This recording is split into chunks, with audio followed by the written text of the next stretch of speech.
Welcome to episode 6 of the Mid-Year Money Reset. On today's episode, we're going to talk about how do you survive a recession? Is a recession coming? Listen, no one has a crystal ball, but I think there are some things you'll want to do to prepare. If you're interested in this conversation, come on in.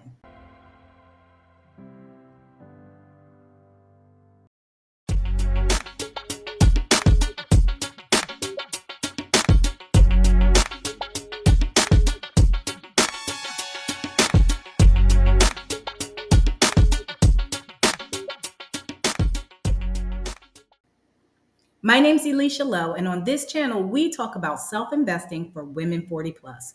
That means investing in our finances, investing in our health, and investing in our relationships. So I got a question from a viewer, Melissa, and let me pull this up to read what she wrote. So she wrote, Elisha, people keep talking about preparing for a recession. For someone who is less than 20 years away from retirement, how would you suggest I prepare? Does this mean I change my 401k or IRA allocation, pull my money completely out of the market, or something different? So let's talk about that. I am not a certified financial planner or a financial advisor or anything like that. I'm a self investor. I'm someone who manages all of my own money. I'm also someone who lived through the Great Recession and did pretty well. And what I mean by that is the Great Recession lasted between 2007 and 2009, and it was caused by the housing bubble crisis thing. And, we'll really look up the definition and all of that. But nonetheless, it caught so many of us off guard. And it was a very scary time. And as far as I remember, like, because, I was a 30 something year old woman at the time, I didn't know what to do. And so I'm going to tell you some of the things that I got right and some of the things that I totally got wrong. But let's start with the definition of a recession. So one of the sites that I really like to use for economic information, investment information, and what I mean by information is just kind of like definitions, trying to understand certain jargon, terminology. This can really make it easy for you. And what I like about Investopedia is it's like an encyclopedia, just of all these types of terms and things like that. But it's also peer reviewed and it's fact checked. So I like that about Investopedia.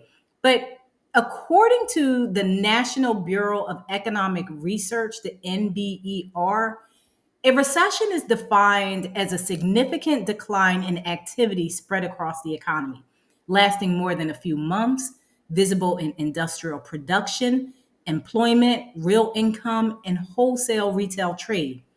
It's caused by a chain of events in the economy, such as disruptions to the supply chain, a financial crisis, or a world event. So in 2020, we experienced a world event. It shut down the world, right? And then it also disrupted our supply chains. So we really expected that we would see a financial recession after. I think most people were braced for that. And so a recession can also be triggered after an inflationary period. So after we came out of all the things that happened after 2020, we saw inflation go as high as 9.1% at certain periods, I think throughout 2023. And so a year later, a little bit over a year, depending on at what point, the 9.1 was at, we're down to about a 3.4% inflation rate. And the Federal Reserve is trying to target for a soft landing 2%. So we've made drastic improvements. Now, another world event that happened when I was much younger, because let me say this, when I was in my 30s, I went through the Great Recession. But before that, in my 20s, we had a world event, which was 9/11. And it's when the airplanes, smashed into the World Trade Center, the Twin Towers. And so that was a world event. And we thought that it would cause a financial crisis. It did not cause a recession. So there you have the definition of a recession and some of the causes of a recession. So let's talk about some of the things that we can do to prepare and to see ourselves come through a recession if we were to see one financially well. So let me start by saying this is not financial advice. I'm sharing with you some of the things that I've done that has worked out well for me as I've gone through a few different crises in this country and lived through the Great Recession. I love speaking to older people about the many different crises that they went through. And because I have done that for a very long time, it has helped me to prepare for some things. So again, not financial advice, just some things I've done. And it's a lot of this stuff is common sense. So first, what you want to do is you definitely want to have a financial plan for yourself. So when 9/11 happened, for instance, I brought that up because, that was a scary time. A lot of things shut down and a lot of conversation was happening around whether or not we would, go into a recession right after, because it was a world event. And we didn't. However, I had a financial plan back then, and I just kept working that plan. And that plan was basically I always paid myself first. I believe that that is one of the most important things you can do for yourself is getting to the habit of paying yourself first, even above bills. Pay yourself first. And so, one way to think about that is savings, right? So, pay yourself first. Um, the other thing is, we always talk about building an emergency fund. Um, I don't call my fund an emergency fund. I call my fund something like a freedom fund, or, I just use different wording just because if I'm building for an emergency, it's like I'm preparing for an emergency. I don't want a bunch of emergencies, but I would like to, be in cash positions, and so I just, keep, money together so that I would have choice and freedom when it's time to make decisions that are very important that need to be made. Um, the other thing is continuously pay down your debt. Continuously pay down your debt. I totally get it. For so many people, you want instant gratification. And so you want all the things that you want right now. Let me just share something very intimate. And I've been sharing this for all the time that I've been doing these videos. But one of the things that I'm doing right now in my life, and I have been for a number of years, is I downsize. But I'm not doing it out of just, like I'm trying to be frugal. I just have come to the conclusion after being on this planet now for 49 years, about to be 50. I just don't need a lot of stuff. It's just not important to me in the same way. But I'm also thinking like I can live out to 90. Like I can live into my 90s. So I want my money to last me.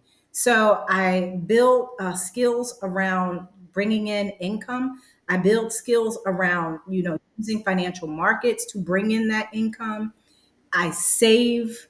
I, try not to buy things as a flex. If I'm going to buy it, it's because I really like it, not because it's a flex for somebody else. So those are some of the things that I really think is very important. Keep investing. I made a mistake when in the during the Great Recession.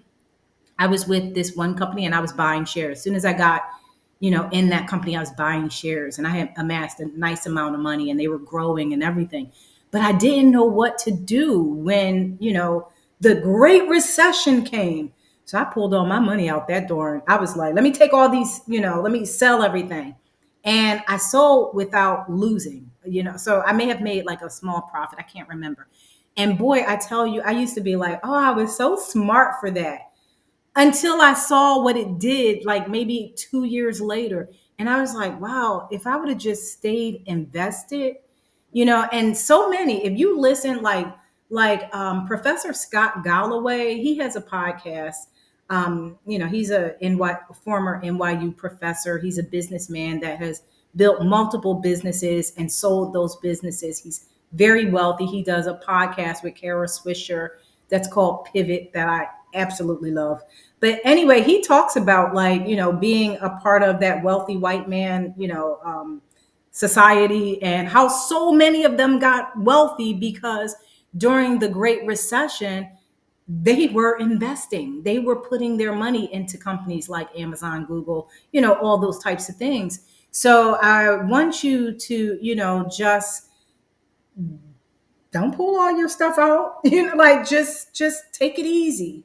The other thing I want to share with you too is when the Great Recession happened, I actually sold a home that I had owned for a number of years. It was a multi-unit property actually. I actually bought a new home. I changed jobs, which was crazy at the time because there were people who couldn't even get jobs. And even people at my last job, they were like, "You're leaving?" Yeah. And guess what? I made more money. I made more money. And I've always just made way more money. One of the things I share with my nieces and nephews, and because, you guys know I don't have children, is some of the best things you can do for yourself is to increase skill set. And I know there's so many fancy words for it now. Reskilling. I don't even know about the words. All I know is you need to be someone who adds value. I always say to people, I started my career as a registered nurse. And first of all, I came out of school making good money. Okay. A lot of registered nurses do. And I got invested in real estate and in the stock market right away. I followed people like Susie Orman. Who else did I like back then? Really, honestly, it was mostly Susie Orman. What's the guy named? Rich Dad, Poor Dad. I used to read his stuff for the real estate stuff. But Kiyosaki, Robert Kiyosaki. But back to the point. But it's so important to gain skills that make you valuable that as a registered nurse, when I left corporate America in 2023, and by the way, I left because I was laid off. So it's not like I was just like, okay, goodbye, corporate America. No, really, I would have still stayed in corporate America making the money that I was making and trading in the stock market and making that money that I was making. I would have been doing both of it, to be quite honest. And so, but when I left, I was making multiple six figures. And I get it that I have an MBA, but it's not the MBA alone that made me make that money. Or that helped me make that money. It's the fact that I put on skills that companies recognize were highly valuable and they were willing to pay for. Okay. So make sure you do that. So I talked about building what you may call an emergency fund. I call a freedom fund. Making sure you review your budget. Let's see.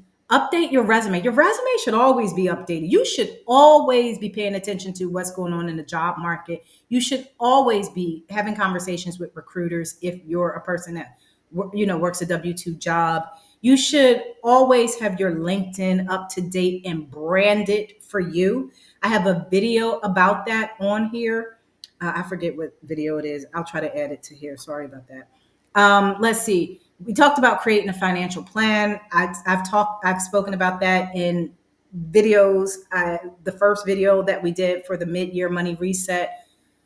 All of these videos in mid-year money reset are to help you get your footing under you around your finances or help you go to the next level in your finances.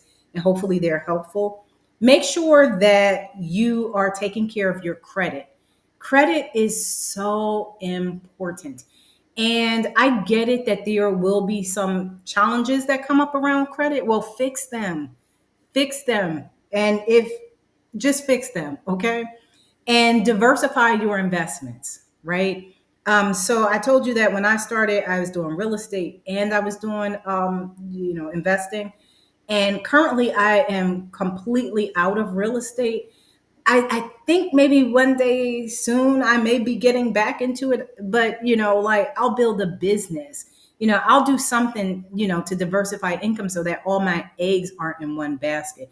So those were some of the things that I did that really helped me. Again, the things that didn't help me was really probably the thing that hurt me the most was pulling money out and staying out of the market. Like I stayed out for a number of years before I jumped back in. And then also, the other thing is that I didn't learn how to trade earlier.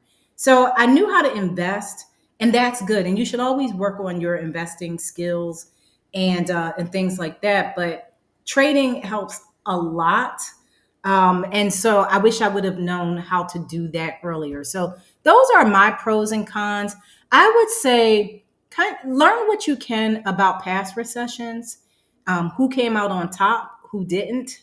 Because one of the things I love to remind people about, and especially, Black women, is that, after the Great Depression, you had people like Madam C.J. Walker, a Black woman during that period, become one of the first women millionaires in the United States. So don't be so afraid of adversity. Don't be so afraid of adversity. I know that a lot of times it's scary, but hey, we're living in life and we're not going to get out of here alive. So you may as well test out some things, okay, and try out some new things. So that's what I have to share around how you prepare for a recession. Hopefully, it was helpful. On the next episode, we're going to answer some more viewer questions because I was so grateful to get some questions from some of the members or the viewers. So thank you so much. If you found this episode helpful, please like, share, and subscribe. And I'll see you on the next episode.